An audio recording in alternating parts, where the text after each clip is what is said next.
Assalamualaikum warahmatullahi wabarakatuh. Nama saya Beni, asal Surabaya. Saya teringat saya pernah dengar hadis dari Rasulullah SAW. Bunyinya seperti ini: "I'mal lidunya kaka'annaka ta'ishu abadah, wa'mal li akhiratika tamutu goda." Jadi bekerjalah untuk urusan duniamu seakan-akan engkau akan hidup selama-lamanya, dan bekerjalah untuk urusan akhiratmu bahwa engkau akan masih mati besok pagi. Jadi saya berpikir bahwa apakah tujuan dunia dan akhirat ini berbeda itu, dan saya mungkin butuh penjelasan seperti apa hakikatnya mengenai hadis ini tentang tujuan dunia dan akhirat. Sekian. Assalamualaikum warahmatullahi wabarakatuh.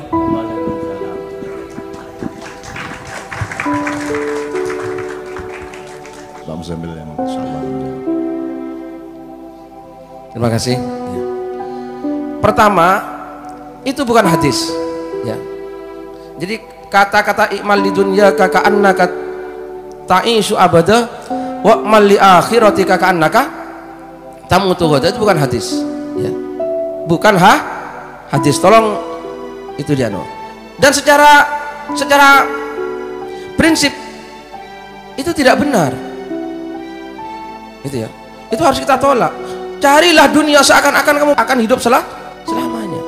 Piye iki? Loh ya kan? Ya tidak gitu dong. Jangan dipecah belah kayak itu. Ini dunia, ini akhirat, itu tidak seperti itu. Ya apa enggak? Itu kan, itu kata-kata itu saya kira dilahirkan oleh sebuah rejim pada masa tertentu, di mana rejim ini ingin memakai ini loh akhirat, ini dunia, ingin memecah belah antara dunia dan akhirat untuk kepentingan kekuasaan. Dan itu bukan hadis, ya. Itu bukan hadis. Dunia dan akhirat itu tidak bisa dipecah belah seperti itu. Sama dengan begini, sampai doa yang umum itu loh. Orang kan, maaf, saya punya pemahaman berbeda. Contoh, Rabbana atina fid dunya hasanah. Itu artinya bagaimana? Coba tolong diartikan yang benar. Sama dengan tadi wabtaghi fima ataqal darul akhirat itu, orang-orang banyak mengartikan carilah dengan apa, kan dengan, bukan dalam apa. Ya apa enggak? Nah sama Rabbana atina fid dunya hasanah wa fil akhirati hasanah wa qina adzabannar. Itu banyak yang menurut saya ini dianukan sedikit, dibelokkan sedikit. Coba, Rabbana, wahai Tuhan kami, atina, berikan kepada kami, fid dunya, di dunia, hasanah, kebaikan. Itu kan terus orang ketika melihat itu orientasinya fid dunya hasanah itu uang, kekayaan, jabatan, gitu ya. Ya apa enggak? Istri bagi laki-laki, suami bagi perempuan, dan seterusnya. Ya kan? Maka kalau Pak Ilyas ini besok kepilih jadi bupati misalnya Semarang, naudzubillah min dzalik, gitu ya. Maka orang datang, wah sampean sudah dapat fid dunya hasanah, tinggal fil akhirati hasanahnya. Nah kan gitu jadinya. Jadi orang kan memecah belah seperti itu. Jadi tadi itu dianggap fid dunya hasanah. Padahal yang benar kan tidak seperti itu. Jabatan itu bisa fid dunya hasanah, bisa tidak. Ya apa enggak? Hasanah itu kan kebaikan. Kebaikan di dunia itu kalau membawa kebaikan di akhirat. Kalau bukan, ini azab di dunia, musibah di dunia, keburukan di dunia. Orang kan enggak azab. Pokoknya kalau orang dapat uang, ini fid dunya hasanah ini. Belum tentu. Uang itu bisa kebaikan di dunia, bisa keburukan di dunia. Jangan dipilah-pilah. Pak, paham nggak ya? Orang kan pandangan kalau dapat uang ini fid dunya, itu nggak benar. Uang itu ada dua kemungkinan. Hasanah itu kebaikan, bukan kenikmatan loh. Baik itu nilai, bukan barang, bukan materi. Hasanah itu artinya kebaikan. Baik itu apa? Nilai. Barang yang sama bisa punya nilai baik, bisa punya nilai buruk. Sampean punya bojo ayu, wah ini fid dunya hasanah deh. Belum tentu. Jangan kayak orang Madura. Lihat ya. Orang Madura punya istri 2. Terus kedua-duanya dibawa naik haji. Selama di Mekah itu kan selalu doanya tawab, Rabbana atina fid dunya hasanah gitu terus. Nah, satu istrinya ya, yang tua namanya Fatimah, yang muda namanya Hasanah. Sehingga setiap doa Rabbana atina fid dunya hasanah wa fil akhirati hasanah wa tawab itu. Lama-lama yang tua marah. Mas, apa? Katanya sampean mau adil. Iya. Kenapa yang disebut-sebut kok istri yang muda terus? Mana? Lo doanya kok hasanah terus? Saya kok gak disebut-sebut? Karena saya sudah tua ya. Gitu. Nah, ini orang Madura pintar ya. Sudah kalau begitu, mari berdoa. Rabbana atina fid dunya hasanah wa fil akhirati Fatimah.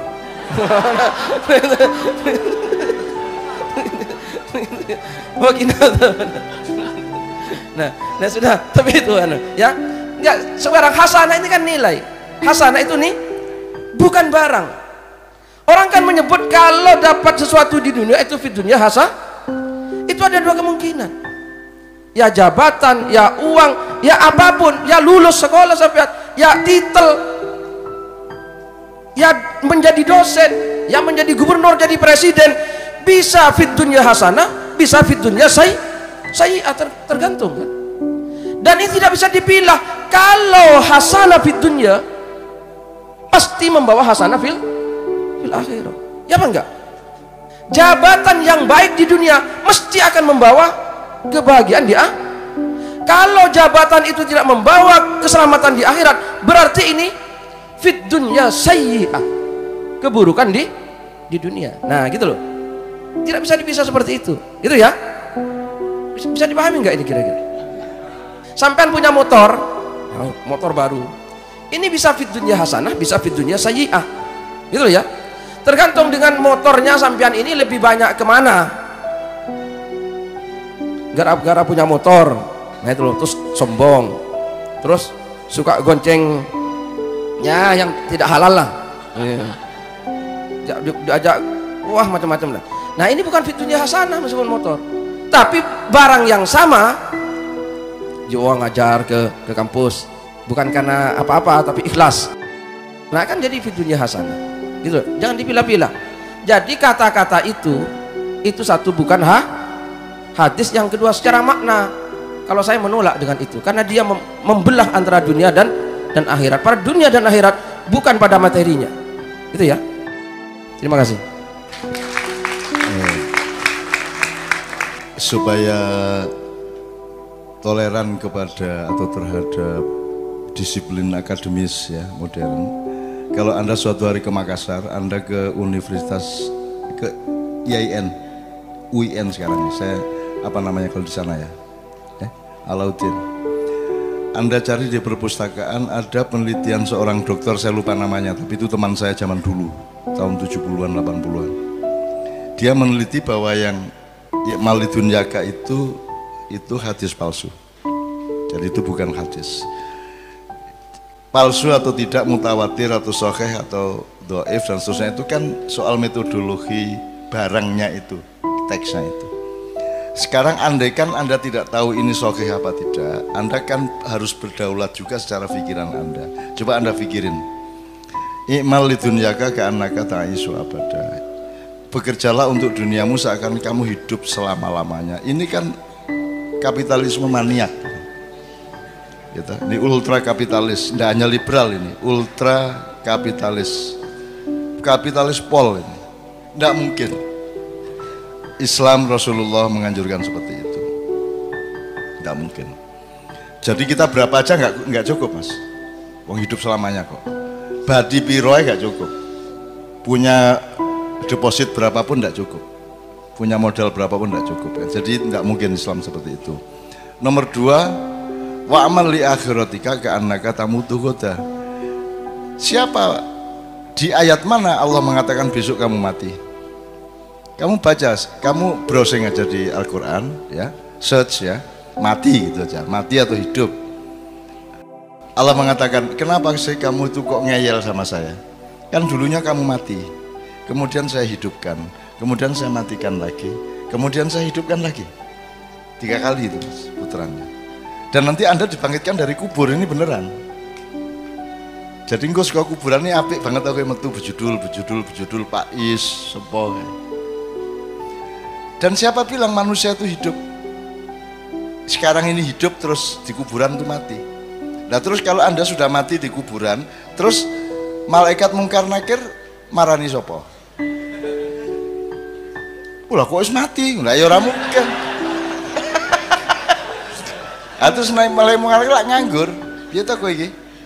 Sampai Gus Dur itu nunggu mungkar nakir ndak datang, akhirnya dodok dia di bawah pohon kelapa di Tebu Ireng itu kan. Kenapa kok Gus Dur duduk di luar? Karena mungkar nakir nggak datang sampai hari ini itu. Terus suatu hari Mbah Hasim dolan pulang kampung gitu. Loh Dur ngapa nih kene Dur? Anu iki dereng urusan kali malaikat mungkar nakir. Lho apa? Loh jari Kanjeng Nabi, kata Kanjeng Nabi, kalau penziarah kubur itu sudah berapa langkah? 40 langkah. 40 langkah dari makam kita baru malaikat dua itu datang. Nah ini yang ziarah ndak habis-habis ya. Terus siang malam ada terus. Tuh Gus Dur ngenteni wah gak urusan yang ini caranya. Akhirnya Gus Dur karo mbahne dodok di pinggir dalan Tebu Ireng itu. Terus yang ndelok-ndelok wis dinteni tur sing sabar jenenge. Terus ana truk liwat gurine gambare Pak Harto ngene. Piye le kabarmu? Penak jamanku to. Terus Gus Dur timbangane nganggur, Mbah matur si Pak Harto yuk. Akhirnya sepakat mereka berdua cari Pak Harto, terbang bersama dolei Pak Harto lagi wiritan kan. Pak Harto kan nyun sewu lah di akhir hayatnya saya diangkat sebagai mursyidnya dan dia taat kepada saya sampai hari terakhirnya untuk saya kasih wirid, saya melarang ini, membolehkan itu dan seterusnya ya. Terus Pak Harto kaget, enten napa niki Pak Yai? Loh Mas Dur kok ampun temriki jenengan? Mboten niki lho, kula kali mbah niki wau ndodok-ndodok ten Tebu Ireng niku enten truk liwat enten gambar sampean Pak Harto. Lho apa ya? Jare Pak Harto kaget to. Pak Harto kan ora seneng dolan to ya. Ora tau rene-rene ora tau. Tertib Pak Harto itu, tertib. Lho napa nggih to Mas Dur? Lho nggih niku pokoke rakyat Indonesia niku kangen kali sampean.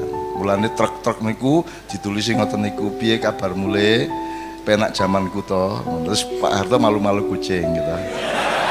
Terus nyun sewu Mas Dur, nek pendapat jenengan niku sing tulisan ten truk niku leres napa pripun?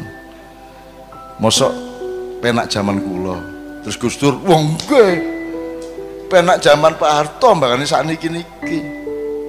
Zaman Pak Harto niku Pak Harto memang setunggal jari Gus Dur. Sakniki sedaya Pak Harto. Ngono ceritanya. Kembali ke mungkar nakir tadi. Mas, ndak bisa Mas, Anda tuh ndak cari akhirat tuh ya bodoh. Lah kus bar kuwi njur nang ndi ku wong kuwi gelem ora gelem mlebu akhirat Kok kowe kok kowe dari Semarang ke Jakarta kok milih Pekalongan po Jakarta? Terus kowe nang Jakarta Pekalongan ya entuk kok, kan begitu. Kenapa dunia ini bagian dari yang disebut akhirat. Jadi itu kan kata itu tidak bisa menggambarkan realitas. Piye kok ngene? Iki lho. Ngene kok disebut ndas iki karepe piye? Kok ndas iki piye? Kok ndas? Piye kok iki disebut asbak iki piye? Alasannya apa kok disebut asbak? Jadi kowe aja tertipu karo kata asbak, iki meng kesepakatan. Nek mbiyen iki diarani tampah ngono ya. Ya tampah. Itu soal kesepakatan. Jadi kata dunia akhirat itu komprominya Allah menggunakan bahasa manusia. Itu loh, itu bukan kok iki dunia iki akhirat, enggak. Semua itu satu kehidupan di mana bagian awal perjalananmu dunia, kemudian terusnya adalah akhirat. Semua di dalam satu kesatuan. Jadi tidak ada dikotomi dunia akhirat aslinya. Kalau tadi Rabbana atina fid dunya hasanah itu kan istilah, gitu ya, idiom, itu idiom namanya. Idiom itu kayak Anda bukan sastrawan sih, kadang-kadang orang sekarang itu misalnya gini, gadis itu wajahnya seperti rembulan, nek sastra ngono. Wis saiki ndelok pelukis, gambar cah wedok raine bulan. Ayo ora kowe? Lah ya ora to Mas.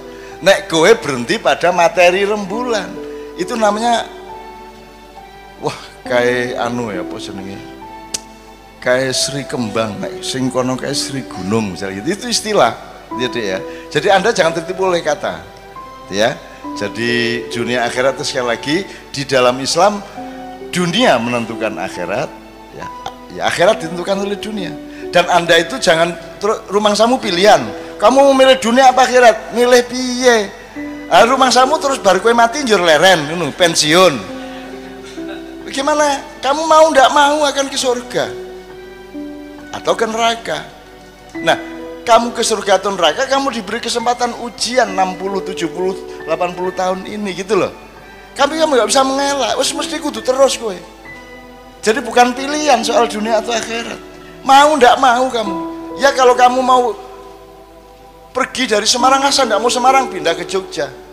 Aku ndak suka di Jawa, pindah Kalimantan. Aku ndak suka di Indonesia, pindah Malaysia. Aku ndak suka di dunia, pindah Mars. Aku tidak suka di alam semesta, cari alam yang lain, cari ruang, gitu ya. Tapi kalau akhirat itu satu-satunya tempat kita. Karep kos neng ndi kowe nek ora gelem melu nang akhirat. Gelem ora gelem, mbangane kowe sok-sok ning kono kapiran, bingung dhewe kae, waduh, wis jadi bingung kowe. Ya mending mulai sekarang kamu mengakhiratkan setiap perilakumu, apapun yang kamu miliki, dari jasadmu, rezekimu, uangmu, rumahmu, lingkunganmu, semua kamu cari dimensi atau potensi akhiratnya dan produktivitas akhiratnya, gitu ya Dek ya. Oke, ini yang wabtaghi fima atakallah. Jadi itu saya secara akal pikiran mengatakan tidak mungkin Islam berpikiran seperti itu. Tapi wong Islam kia ada kecenderungan tidak percaya diri. Jadi misalnya men sana ingkor parisano, saya di pesantren dulu diajarin al-aqlus salim fil jismis salim. Terus karena bahasa Arab kita pikir itu prinsip Islam, akal yang sehat terletak di dalam jiwa yang sehat, di dalam badan yang sehat. Bener apa salah Mas? Kalau setahu saya nilai Islam yang saya kenal men sano incorpore sana, bukan men sana incorpore sana. Al jismus salim fil aqlis salim. Badan yang sehat itu produk dari jiwa yang sehat. Tapi nek badan mutok sing sehat, produknya gurung karuan jiwa yang sehat. Semua koruptor itu dia sehat walafiat, kan gitu. Gitu ya Mas ya. Jadi kita sering pakai cara berpikir sekuler. Itu tadi kan sekularisme itu, memisahkan dunia akhirat itu sekularisme yang diterjemahkan memisahkan agama dan negara, memisahkan agama dan budaya gitu-gitu. Oke, jadi semua pejuang Islam sekarang itu punya kecenderungan sekuler yang luar biasa. Dan itu karena tidak pakai akal gitu. Ya wis rapopo, itu rapopo. Saya yakin sekarang ini kan saya mengistilahkan ada 3C nih kecenderungan zaman ini. C kuwi siji, ciut. Ya cara berpikirnya, ya mentalnya, ya atine, uripe ciut. Nomor loro cekak. Cekak itu pendek, cendak. Ora dawa, ora memanjang, ora mencakrawala. Nomor telu cetek, dangkal. Dan saya tidak akan sedih karena itu, karena saya yakin kepada sunnatullah, ikan yang hidup di air dangkal pasti tidak kerasan. Dia akan cari sungai yang airnya dalam. Ya, binatang yang hidup di kandang yang sangat sempit, dia tidak akan kerasan, dia akan memberontak, dia akan keluar dari kandang itu dan mencari alam yang luas, betul enggak? Siji meneh cekak. Mosok kamu ngene-ngene tok ae. Pengajian biyen meningkatkan iman dan takwa, iman dan takwa, iman dan takwa. Mosok saiki iki adzan ora berdaulat. Coba baca tilawah Quran Mas. Shadaqallahul adzim. Terus dengan nama Allah yang maha pengasih lagi penyayang. Ngono toh? Dipikir kalau baca tilawah mesti gitu loh. Dia tidak berdaulat. Adzan wae kan jane sing ngarani adzan kudu nganggo lagu iki sapa? Sing ngongkon iki sapa adzan kudu nganggo lagu. Nek jan nganggo lagu mbok kowe gawe lagu dhewe ben kowe sing adzan. Sing saiki sing lagu apa sing terakhir? Allah Akbar Allah. Ngene lho. Ya. Semua masjid. Kowe iki adzan wae ora iso dhewe, niru. Mbok gawe dhewe, kalau di Jombang bikin sendiri. Sekeluarnya wong itu hatinya kok. Adzan itu kan cuma untuk ngandani mpun maghrib lah ngono to jane. Aku tambah yang Muzamil, kalau ndak ada adzan dosa ndak? Ndak dosa. Dadi kowe sesuk mulai nang masjidmu ning kampung ya. Maghrib. Monggo. Entuk ora? Boleh ndak? Boleh, kenapa tidak? Kenapa orang itu tidak ngerti bedanya wajib, sunat, halal, mubarah, ngerti gitu? Kuwi ora apa-apa, ngono tok ya ora apa-apa. Tur nek kowe adzan iso Allahu Akbar. Allahu Akbar. Ngono ya entuk. Entuk. Sing ngarani kudu nganggo lagu iki kiai sapa? Gitu loh. Ngono iki ora ngerti patrape gitu loh. Dadi mbok yang berdaulat gitu loh. Pak Muzamil ini pernah adzan jam 11 malam. Kampungnya ribut. Padahal santri-santrinya dia itu habis acara sampai jam 11, sehingga sholatnya habis jam 11. Sebelum sholat Pak Muzamil adzan supaya santri tahu bahwa sekarang kita akan sholat bersama di masjid. Ento ora jam 11 bengi sholat isya. Ento ora ngandani sholat isya jam 11 bengi adzan. Aneh kan ngertine menungso pekok sak Indonesia iki. Adzan kuwi deng ngono to. Dur. Allahu Akbar ngono ki to. Lah kuwi 5 menit meneh ya entuk kaya. Ora adzan ya entuk. Ngopo to kowe iki? Barang sing ora penting kowe mengikat-ikat diri, barang sing prinsip kowe melepaskan diri dan memberontak. Piye to uripmu kok kualik kaya ngene iki? Ya Mas. Ora adzan yo entuk kok. Dulur-dulur pun maghrib lho, entuk. Ayo kae sing mancing kae gek wis. Entuk ora? Entuk ora ngono Mas? Boleh. Tur wong saiki iki ora bodoh, duwe jam kabeh. Tur mripate ngerti nek iki wis surup, oh wis mayahe maghrib, ora ana jam yo ngerti, ora ana adzan yo ngerti nek wis maghrib. Kan gitu. Ngopo to wong Indonesia iki? Kok ora maju-maju teke iki lho. Iya Mas ya, oke.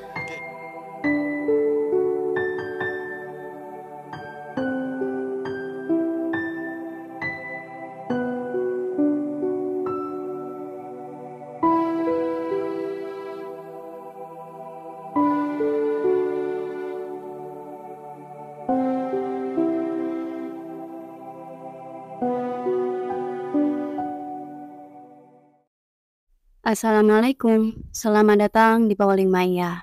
Dan sebatas yang mampu kami tangkap, kurang lebih berikut ini ulasan, rangkuman, atau pointernya. Poin yang pertama, inti dari video ini adalah respon jawaban dari Mbah Nun kepada penanya saat acara Maiyahan. Penanya mengungkapkan bahwa ia pernah mendengar sebuah hadis yang artinya, kerjakanlah untuk duniamu seakan-akan kamu akan hidup abadi, dan kerjakanlah akhiratmu seakan-akan kamu akan mati esok hari. Dan berlandaskan hadis ini, maka penanya bertanya, apakah tujuan dunia dan akhirat itu berbeda? Kemudian, poin kedua adalah respon jawaban dari almarhum Kiai Muzamil yang intinya adalah, tidak usah memecah belah dunia dengan akhirat. Karena dunia itu bagian dari akhirat. Tidak ada pekerjaan dunia dan pekerjaan akhirat. Yang ada adalah semua pekerjaan itu ada hubungannya dengan akhirat. Jika kita berbuat baik, maka akan sampai ke akhirat kenikmatannya. Dan jika kita berbuat buruk, maka juga akan sampai ke akhirat balasannya. Jadi intinya jangan menjadi sekularisme yang memisah-misahkan urusan dunia dengan akhirat, karena dunia ini bagian dari akhirat. Poin selanjutnya adalah respon jawaban dari Mbah Nun yang intinya adalah hadis yang disebutkan penanya adalah hadis palsu, dan sudah ada penelitiannya, namun sayang masih banyak yang memakainya. Pasalnya, tidak mungkin Rasulullah ngajari materialis, apalagi menyarankan untuk mengejar dunia seolah-olah akan hidup abadi. Dipikir secara nalar saja rasa-rasanya sukar untuk dipercaya bahwa Rasulullah membeda-bedakan pekerjaan dunia dan akhirat. Selanjutnya, Mbah Nun memberikan kunci jawaban yang intinya adalah Quran Surat Al-Qasas ayat 77. Pada ayat itu terjemahannya selama ini kurang tepat, yakni, dan carilah pada apa yang telah dianugerahkan Allah kepadamu, pahala, negeri akhirat. Tetapi janganlah kamu lupakan bagianmu di dunia. Padahal, menurut Mbah Nun, yang lebih mendekati seharusnya artinya adalah, dan carilah di setiap yang telah Allah berikan kepadamu akhiratnya, dan janganlah kamu lupakan nasibmu dari dunia. Artinya, apapun yang Allah telah tetapkan kepada kita, maka carilah akhiratnya. Contoh, diberi kekayaan, carilah akhiratnya, misalnya dengan membantu orang dan seterusnya. Karena perjalanan dari dunia ini akan menentukan nasib kita di akhirat kelak. Oleh karenanya, maka Mbah Nun menawarkan jawaban yang intinya sama dengan Kiai Musamil, bahwa dunia ini adalah bagian dari akhirat. Maka, tidak ada tujuan dunia sendiri dan tujuan akhirat sendiri. Karena tujuan dunia juga tujuan akhirat. Kurang lebih itu inti atau garis besar dari video ini sebatas yang mampu kami tangkap.